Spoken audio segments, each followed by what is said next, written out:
நமஸ்காரம். 1000 நாமங்கள் 1000 கதைகள் 449வது திருநாமம் கிருத்தவே நமக. ஸ்ரீ ராகவேந்திர சுவாமிகள் கும்பகோணத்துக்கு விஜயம் செய்த சமயம். தஞ்சை மாவட்டம் முழுவதும் பஞ்சத்தால் பாதிக்கப்பட்டிருந்தது. மழை சரியாக பெய்யாததால் விவசாயம் மிகவும் பாதிக்கப்பட்டிருந்தது. சுமார் 12 ஆண்டுகளாக மழை பொழியாமல் பஞ்சம் நிலவி வருவதாக மக்கள் ராகவேந்திர சுவாமிகளிடம் தெரிவித்தார்கள். தஞ்சையை அப்போது ஆண்டு வந்த மன்னர் ராகவேந்திர சுவாமிகளின் பெருமைகளை கேள்விப்பட்டு அவரை வந்து அடிபணிந்தார். சுவாமி, சோழ நாடு சோறுடைத்து என்பதற்கேற்ப விவசாயத்தில் செழித்த இந்த தஞ்சை பகுதி இப்போது மழை பொய்த்ததால் பஞ்சத்தில் தவித்து வருகிறது. தாங்கள் தான் இந்த பஞ்சம் நீங்குவதற்கு அருள் புரிய வேண்டும் என்று வேண்டினார் மன்னர். அந்த பகுதி மக்களின் நடவடிக்கைகளை கவனித்த ராகவேந்திர சுவாமி, மன்னனே, மனிதர்கள் 5 வித வேள்விகளை அன்றாடம் தவறாமல் செய்து வர வேண்டும். அவற்றுக்கு பஞ்சமகா யஜ்ஞங்கள் என்று பெயர். அவை: முதலாவது பிரம்ம யஜ்ஞம், தினமும் வேதத்திலிருந்து ஒரு பகுதியை ஓதுதல். 2 தேவ யஜ்ஞம், அக்னிஹோத்திரம், ஔபாசனம் உள்ளிட்ட வைதீக கர்மாக்களால் தேவர்களை ஆராதித்தல். 3வது பித்ரு யஜ்ஞம், முன்னோர்களுக்கு செலுத்த வேண்டிய நீர்க்கடன் உள்ளிட்டவற்றை முறையாக செய்தல். 4வது மனுஷ்ய யஜ்ஞம், வீடு தேடி வரும் விருந்தினருக்கும் ஏழையருக்கும் உணவு அளித்தல். 5வது பூத யஜ்ஞம், மற்ற பிராணிகளுக்கு உணவு அளித்தல். இந்த 5 வித வேள்விகளாலும் வேதியர்கள் செய்யும் அக்னிஹோத்திரம், ஔபாசனம் போன்ற வைதீக செயல்களாலும் ஆராதிக்கப்படுபவர் திருமால். இவற்றை சரியான முறையில் அனுஷ்டித்து திருமாலை மகிழ்வித்தால் மழை பொழியும், விளைச்சல் அதிகரிக்கும், செழுமை நிலைக்கும்.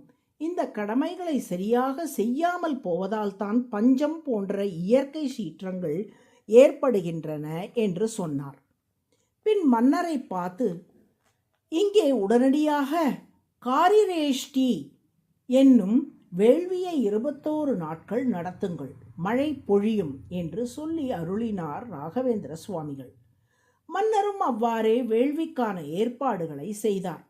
புரோகிதர்கள் மூலம் காரிரேஷ்டி வேள்வியை நடத்தி அதனால் திருமாலை ஆராதித்து மகிழ்வித்தார் ராகவேந்திர சுவாமிகள்.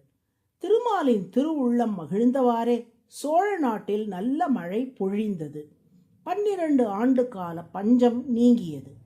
ராகவேந்திர சுவாமிகளின் பிரபாவத்தை கண்டு வியந்த தஞ்சை மன்னர் அவருக்கு ஒரு தங்க சங்கிலியை பரிசாக அளித்தார்.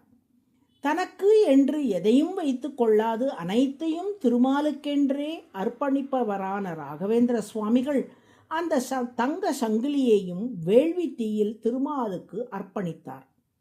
தான் கொடுத்த தங்க சங்கிலியை தீயில் இடுவதைக் கண்டு கோபம் கொண்டார் மன்னர்.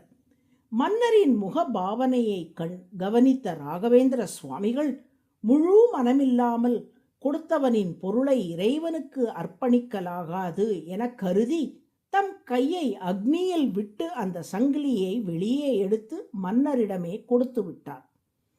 ராகவேந்திர சுவாமிகளின் கையிலோ தங்க நகையிலோ அக்னி பட்டதற்கான எந்த சுவடுமே தெரியவில்லை. இதை கண்டு வியந்து போன தஞ்சை மன்னர் ராகவேந்திரரின் பக்தராக ஆனார் என்பது வரலாறு. இதன் மூலம் நாம் அறிவது என்னவென்றால், தென்புலத்தார் தெய்வம் விருந்து ஓக்கல் தான் என்று ஆங்கு ஐம்புலத்தார் ஓம்பல் தலை என்று வள்ளுவர் பாடியபடி பிரம்ம யஜ்ஞம், தேவ யஜ்ஞம், பித்ரு யஜ்ஞம், மனுஷ்ய யஜ்ஞம், பூத யஜ்ஞம் ஆகிய 5 வித வேள்விகளாலும் ஆராதிக்கப்படுபவர் திருமால். இவற்றால் ஆராதித்தால் திருமாலின் மனம் உகப்படைகிறது. இத்தகைய 50 வேள்விகளுக்கு கிரத்துக்கள் என்று பெயர். கிரத்துக்களால் ஆராதிக்கப்படுவதால் கிரத்துஹு என்று திருமால் அழைக்கப்படுகிறார். அதுவே சகஸ்ரநாமத்தின் 449வது திருநாமம். கிருத்தவே நமக என்று தினமும் சொல்லி வரும் அன்பர்கள் வாழ்வில் எந்நாளும் செழிப்பு நிலைக்கும்படி திருமால் அருள் புரிவார். நாராயண நாராயண.